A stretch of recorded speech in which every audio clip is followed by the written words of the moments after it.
If you're a woman on your healing journey, I'm going to be talking today about 3 things that I had to really learn to become vulnerable around and start communicating in my relationship to transform my entire life. And so this is the difference between having very surface level relationships where you're feeling unfulfilled and resentful versus being very fulfilled, happy, and connected in your relationship. And how you can actually achieve this is going to be with the power of vulnerability around these 3 specific things. So when I started learning a lot about personal development, doing all of these studies, like there was one main thing that stood out to me so much. And this was the idea that anger was literally a cover emotion for hurt. So let me break this down for you. If somebody hurts you, right, with their actions or their words, you're typically feeling hurt inside, but you might react or show anger as a cover emotion. So you might instead get angry and combative and lash out on them or shut down and push them away and just have some kind of negative reaction because inside you're feeling hurt, but you don't want to communicate this. And the reason you don't want to communicate this is because you probably grew up like me and were conditioned to believe that vulnerability equals weakness. So it's like, if somebody hurts me, I'm not going to tell them that I feel hurt inside or that they are affecting me, because if I do, they're going to have power over me. They're going to know what hurts me and they're going to be able to take advantage of me to hurt me again, or they're going to do something that they're going to just deeply know me. And I don't want that, because then somebody can hurt me, right? So we're always assuming that people are going to hurt us. Therefore, we keep our walls up and we want to prevent them from getting in and deeply knowing who we are.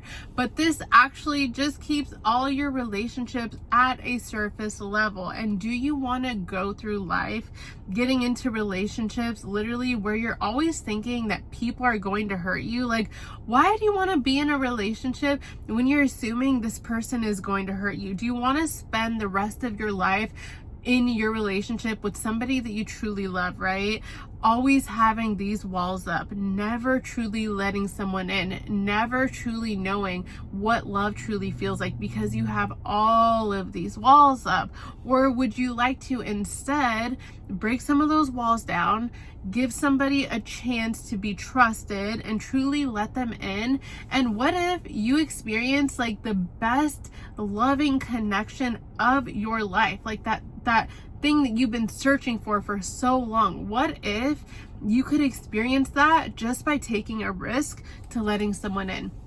That's something that I had to think about. It seems really scary, but trust me, it is worth it, because good things only come out of you giving it a chance, right? If you never give it a chance, how are you going to know? You can't. So the 3 things that I had to learn to become vulnerable around is going to be communicating my needs, boundaries, and then also being able to let people know, inform them when they've done something that has hurt me and feels really bad, right? So vulnerability as a whole literally is just sharing your inner truth, letting people really know you and letting them know what you are needing from them, or if they hurt you, or what is a true no, and being able to express this. So getting on the topic of needs, right?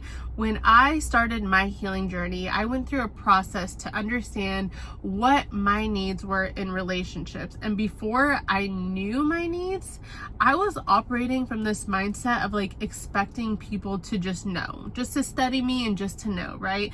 They should already know this. And I would assume that my partner thought how I thought.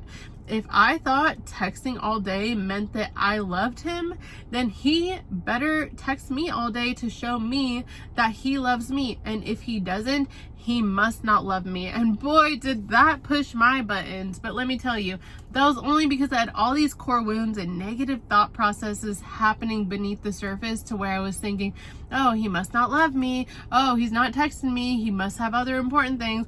I'm a last priority. All these negative thinking that really comes along with unhealed versions of ourselves, if you know what I mean. So that's a topic for some other day. But being able to communicate my needs, right? I learned that some of my needs were like adventure, having experiences, passion in my relationships, emotional connection, feeling like we are connected and spending some quality time, right? Inclusion and consideration, like when he's making choices, like can I trust that he's going to take me into consideration and include me because we are a team, right? These things were very important to me. And so once I got clear on my needs, I was able to start advocating for them and communicating them. And so it was kind of mind-blowing to even learn my needs, because they tell us when they teach us our needs, right? Like if you don't know your needs, how can you communicate them? And this is so true. So when I learned my needs, I started becoming like a master of myself. I started knowing what I needed. I started feeling empowered in that and being able to bring it out into the world and letting my partner know. So anytime I'm feeling disconnected, now I can just communicate and be like, hey, can we go on a date night? Or if I want to take an adventure, hey, can we go on this road trip? Or can we try this new restaurant? Can we do this? Like whatever I am needing, I know that I can figure it out, and then I can go advocate on behalf of it and give my partner a chance to show up for me and meet my needs. And when I started doing this, my life transformed, because I started seeing not only him, I mean, other people, just by communicating my needs, showing up for me and feeling so happy and fulfilled in the process. Like what an amazing way to live. I just thought, all I had to do was learn how to communicate. This is really amazing. I can't believe that all I had to do was say it, because this whole time I wasn't saying anything and I was just expecting people to know, which is crazy that we think that way, but it's just kind of like the mindset that we're conditioned with, especially when we again are our unhealed version of ourselves. And number two, when we think about boundaries, right, just to give you a high level explanation of what boundaries are, boundaries is really like the art of taking yourself into consideration when making decisions, right? So if somebody asks you to help them move all weekend and you've had a really long week, like is this a true yes for you, or is this really kind of like a no for you, right? Like consider yourself. You had a long week, you were super tired, maybe you wanted one day to yourself and they're asking you for this. You might have to set a boundary. And this isn't to be mean to other people, it's to protect yourself, because we can't give to other people what we don't have ourselves. It's different if we have and we give to people, that's one thing. Like, yes, we can give to them, but if we don't have it and we are pouring from an empty glass, now we're putting ourselves into a negative number in our bank account, right? If you only have $5 and somebody's asking you for 20 and you go ahead and give it to them, well, now you're operating on negative, and this is not a good place to be. So when they say you cannot pour from an empty cup and to take care of yourself first, it is literally for a reason, because if you are feeling fulfilled and happy, then you know your bank account's on like $100. When someone asks for $5, it's not that big of a deal, right? Big difference. So please, please, please, if you don't learn anything else, please learn how to take yourself into consideration, set boundaries, say no when it's appropriate. Of course, there are circumstances that are like emergencies or like family that really needs something, and we have to like push out of our way even when we are tired or in a negative balance. But that's different, you know. When it's dire need, that's one thing. But I'm talking about things that are not like dire need. Okay, so you're a smart person, you'll figure it out.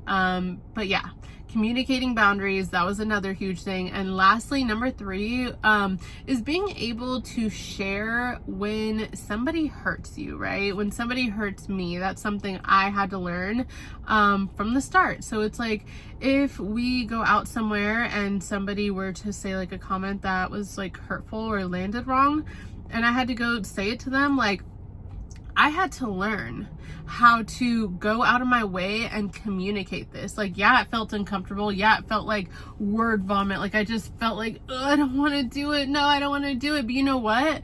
Like, you have to learn how to stick up for you and to be there for you. You have to learn to show people how to treat you, what is acceptable, what is unacceptable, and what actually like hurts and bothers you. Because if you don't, Well, guess what? People are just going to keep on doing things that are bothering you or hurting you, especially in your relationship.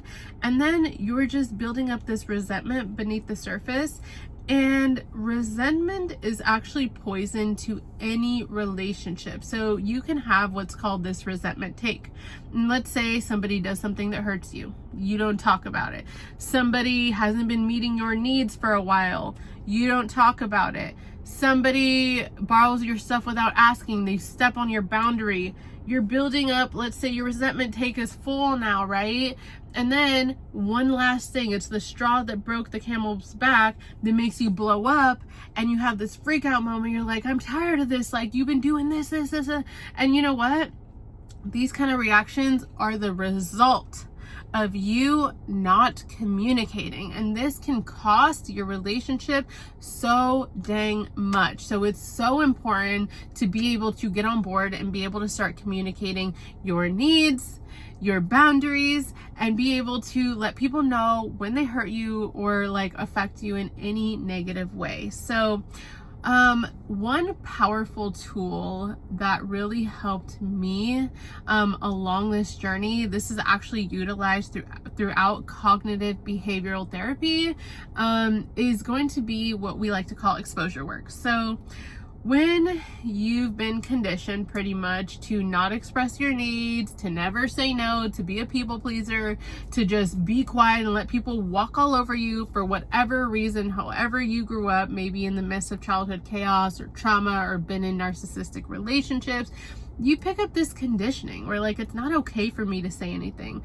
And so our brain does this funny thing where it equates familiarity with safety. So people walking all over you or you being a people pleaser, this is what's familiar. Saying no, this is not familiar. So remember, brain equates familiarity with safety. Saying no, this is not familiar, which is why you have such a hard time doing it. You're like, I can't say no, I can't, no, it's bad, no. And then you probably just say yes. And then you're frustrated. Why? Because consciously, you know what's right and wrong. That's our logical thought process, right? But subconsciously, this is where our habitual patterned in conditioned part of self runs the show, responsible for 95 to 97% of all of our actions, emotions, decisions.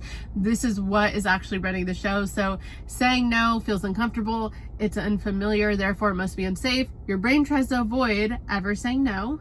And so you have to expose yourself consciously over time to being vulnerable and communicating. So I would say a couple times per week, consciously pick some things that you're going to communicate to your partner that you've been needing in your relationship. Say no a few times this week if it's an actual no for you, not just because, but like if it's a true no, or if someone asks you to borrow something or they need something and it's a no. Start doing this little exposure work a couple times per week to really start getting yourself familiar. And then you see like through exposure work over time, this is now becoming familiar. Your brain's like, oh, this isn't so bad. Oh, it's safe. Like it's okay, right? And then it starts becoming like habitual. This gets patterned in. So now you're like, oh, I just say no anytime. If that's a no, that's a no. Go communicate a need. If I'm feeling off, whatever it is, you start just running this new program on autopilot. It takes 21 days to create a new habit according to neuroscience. So just be very consistent and on top of it and see how your brain jumps on board and just starts making this like its new automatic process. It's really, really, really interesting. And so by learning to be vulnerable and do all of these things, the benefits in doing all this in your life is going to be that you're going to blossom into a beautiful butterfly that you always have been. You're just breaking out of your cocoon now and you're blossoming into that beautiful butterfly that you've always been meant to be. You're going to be letting people in and creating that deeper connection that you've probably been longing for because you're not going to have these walls up anymore. And you're gonna be feeling so empowered and fulfilled in your relationship. It's like if you're feeling unfulfilled or unhappy, you're gonna be like, what do I need? And you're just gonna do some introspection, and then you're gonna go out into the world and you're gonna communicate it because you got the tools, you know how to do it. And so you're gonna just feel happier as a byproduct. So much of fulfillment in life is literally having your needs met. So I want you to keep that in mind. If you have any questions, go ahead and private message me, drop them in the comments. I'm sending you lots of love. God bless.